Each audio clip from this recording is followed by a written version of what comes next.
SIR আতঙ্কে মৃত্যু, ক্ষতিপূরণের দাবিতে বিক্ষোভ, ক্ষতিপূরণের দাবিতে রাস্তায় মৃতদেহ রেখে বিক্ষোভ। রিষড়ার আরকে মোড়ে বিক্ষোভ দেখায় তৃণমূল। শুনানিতে গিয়ে অসুস্থ হয়ে পড়েন বৃদ্ধ সিরাজউদ্দিন।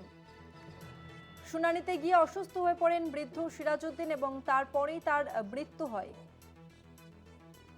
এসআইআর আতঙ্কে মৃত্যু, ক্ষতিপূরণের দাবিতে বিক্ষোভ। কথা বলবো, আমাদের সঙ্গে ফোন লাইনে রয়েছে প্রতিনিধি সুমন করাতে। সুমন, ঠিক কি অভিযোগ সামনে আসছে?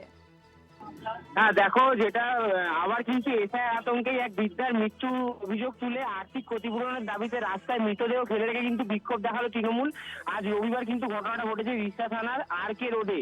আর যেটা জানা গেছে, মৃতের নাম হচ্ছে সিরাজউদ্দিন খান, 62 বছর বয়স, বাড়ি রিষড়া পৌরসভা 4 নম্বর ওয়ার্ডে। এদিন শ্রীরামপুর ওয়ালস হাসপাতালে তার মৃত্যু হয়। আর বিকেলে মৃতদেহ বাড়িতে নিয়ে এসে কাউন্সিলর শাকির আলীর নেতৃত্বে কিন্তু রাস্তা অবরোধ করে নির্বাচন কমিশনের বিরুদ্ধে বিক্ষোভে ফেটে পড়েন স্থানীয়রা।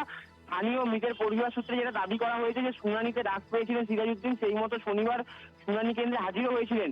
সেখানে গিয়ে তিনি কিন্তু অসুস্থ হয়ে পড়েন। খবর পেয়ে পরিবারের লোকজন তাকে দ্রুত বাড়িতে নিয়ে আসেন এবং শ্রীরামপুর ওয়ালস হাসপাতালে ভর্তি করা হলে এদিন সকালে তার মৃত্যু হয়।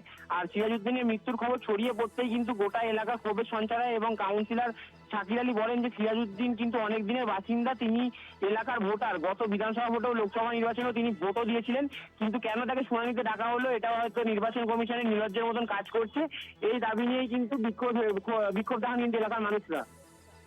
ধন্যবাদ সুমন।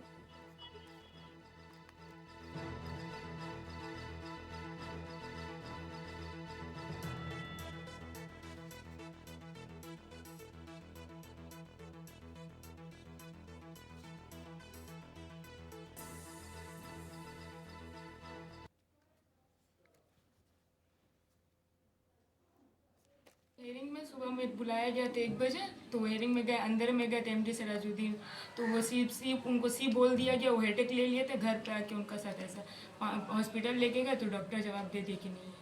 4 घंटा मैंने लाइन में खड़ा थे, आया और बैठने का कोई इंतजाम नहीं, इसीलिए उनका साथ आए तो उनका तबीयत खराब हो गया अचानक।